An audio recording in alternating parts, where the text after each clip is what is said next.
Dans cette vidéo, nous allons corriger l'exercice 5 qui traitait du bilan radiatif terrestre. Donc vous aviez un schéma de départ avec des numéros et vous aviez des flux énergétiques représentés par des flèches dont l'importance était associée à une valeur en watts par mètre carré. Donc, première question, on vous demandait d'associer des phénomènes physiques aux trois numéros indicés sur ce schéma-là. Donc on vous donnait les noms de ces phénomènes physiques qui étaient émission, réémission et absorption. Donc là, le premier phénomène physique mis en jeu, c'est bien sûr le Soleil qui va envoyer une certaine puissance solaire qui va arriver sur Terre. Donc la flèche numéro 1 correspond tout simplement au phénomène d'émission d'une certaine puissance solaire de la part du Soleil. Cette puissance solaire, en arrivant sur Terre, elle va subir différents phénomènes. Il y a une partie qui va être envoyée vers l'espace à cause de l'albédo, et il y en a une partie qui va réussir à arriver sur le sol. Là aussi, il va y avoir un phénomène d'albédo. Donc une autre partie va repartir vers l'atmosphère et vers l'espace, mais il y a quand même une certaine partie qui va être absorbée par le sol terrestre, et donc la flèche numéro 3, enfin le numéro 3, pardon, représente le phénomène d'absorption de la puissance solaire. Vous savez maintenant que du coup la Terre peut être assimilée à un corps noir, et quand elle est chauffée, eh bien, elle va réémettre elle-même un rayonnement qui lui sera propre, et c'est ce qui est représenté par la flèche numéro 2 ici. Vous voyez que la Terre émet un rayonnement infrarouge qui part vers l'atmosphère et vers l'espace. Donc la flèche numéro 2 correspond tout simplement au phénomène de réémission d'un rayonnement, conséquence de l'absorption en fait d'une partie du rayonnement solaire. Donc, question numéro 2, on vous demandait de déterminer le numéro qui était relatif à l'effet de serre et d'essayer d'en proposer une définition. Donc là, l'effet de serre, pour coller à ce qu'on a écrit dans l'activité cours qu'on a fait ensemble sur le bilan radiatif terrestre, eh bien c'est tout simplement la capacité de l'atmosphère terrestre à absorber une certaine partie du rayonnement terrestre et de le renvoyer une certaine partie vers le sol, ce qui va avoir pour conséquence de réchauffer le sol et donc de permettre au sol de réémettre un rayonnement et de faire un cycle.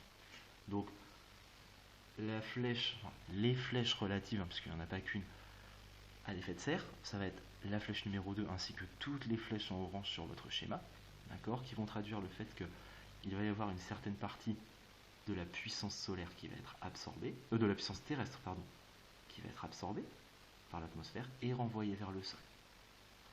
Donc, je vous rappelle que ce qui permet à l'atmosphère d'absorber une partie du rayonnement infrarouge émis par la Terre, ce sont ce qu'on appelle les GES, les gaz à effet de serre. Et les principaux gaz à effet de serre, sur Terre en tout cas, sont la vapeur d'eau et le dioxyde de carbone, et dans une quantité un petit peu moindre quand même, le méthane, beaucoup moins important que la vapeur d'eau et le dioxyde de carbone. Alors, dans la troisième question, on vous demandait de déterminer la puissance qui était reçue par le sol terrestre. Donc là, il fallait un petit peu décrypter tout ce schéma. Vous voyez qu'ici, il y a une partie du flux qui va arriver sur Terre. Une partie de ce flux va être renvoyée, donc ne va pas véritablement être absorbée par le sol, mais arrive quand même sur le sol. Donc, pour calculer la quantité d'énergie reçue par la Terre, on va partir de ce que le Soleil nous envoie, 342 watts par mètre carré. On sait qu'il y en a 83 qui vont être renvoyés vers l'espace à cause de l'albédo de l'atmosphère. Donc ça nous amène à faire ce premier calcul. 342 watts par mètre carré moins la partie qui est renvoyée vers l'espace. Il y a 259 watts par mètre carré qui vont atteindre le sol terrestre pour cette première partie du schéma. Donc les 259 watts par mètre carré correspondent à ce qui réussit à traverser l'atmosphère et qui arrive sur le sol. Il ne faut pas oublier de prendre en compte l'effet de serre, justement. L'atmosphère renvoie une partie du rayonnement infrarouge vers le sol terrestre, et donc à ces 259 watts par mètre carré, on va devoir ajouter les 153 watts par mètre carré. Ça va nous donner l'addition suivante, qui va nous permettre de calculer la puissance réellement reçue par le sol terrestre et qui va valoir 412 watts par mètre carré. Enfin, dernière partie, on vous demandait de montrer, toujours à l'aide du schéma, que la Terre était dans ce qu'on appelle un équilibre dynamique. D'accord? Donc pour ça, il suffisait de reprendre la définition de votre fiche de cours. Pour parler d'un équilibre dynamique, on va comparer la puissance que reçoit la Terre et la puissance que la Terre renvoie vers l'espace. Donc, la puissance reçue par la Terre, eh bien, il n'y a que le Soleil qui envoie de la puissance sur la Terre. Donc la puissance reçue, ça va être 342 watts par mètre carré. C'est ce qui correspondait à la flèche numéro 1, l'émission d'une puissance solaire qui arrive sur Terre. Pour déterminer la puissance qui va être émise par la Terre, on va devoir additionner la valeur de tous les flux qui repartent vers l'espace, c'est-à-dire la puissance que la Terre évacue entre guillemets. On va donc avoir les 83 watts par mètre carré réfléchis par l'albédo de l'atmosphère, les 20 watts par mètre carré réfléchis par l'albédo du sol terrestre, et on va aussi avoir toute l'énergie qui est perdue, et donc qui n'a pas réussi à être absorbée par l'atmosphère,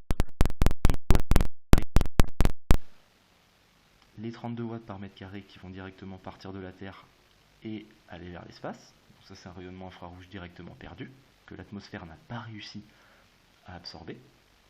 Et les 207 watts par mètre carré qui correspondent à quoi? Tout simplement le fait que l'atmosphère, en étant chauffée, va aussi réémettre des infrarouges. On l'a dit, une partie de ces infrarouges vont être réémis vers le sol, ce qu'on a déjà pris en compte, mais il y a aussi une partie de ces infrarouges qui vont être réémis vers l'espace.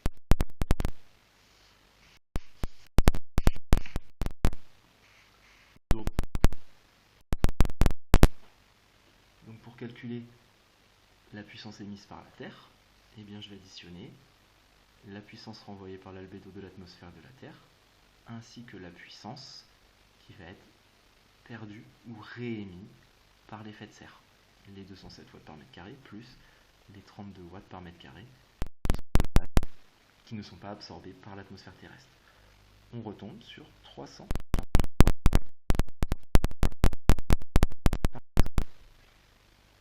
Donc là, ce que l'on voit, c'est que la Terre reçoit autant d'énergie qu'elle en réémet. C'est pour ça qu'on va parler d'un équilibre. Il n'y a pas d'excès ou de défaut d'énergie. On réémet tout ce qu'on reçoit, donc on parle d'équilibre. On parle d'équilibre dynamique puisque ce n'est pas un phénomène instantané. Il faut d'abord que le Soleil envoie de l'énergie sur Terre, qu'elle soit absorbée, qu'elle chauffe la Terre pour que la Terre réémette un rayonnement et que notre atmosphère, à son tour, renvoie un rayonnement vers la Terre qui chauffe la Terre et ainsi de suite. Donc équilibre puisque la Terre émet autant qu'elle reçoit, dynamique puisque ce n'est pas un phénomène instantané mais c'est un cycle qui se fait et qui prend en compte différents effets.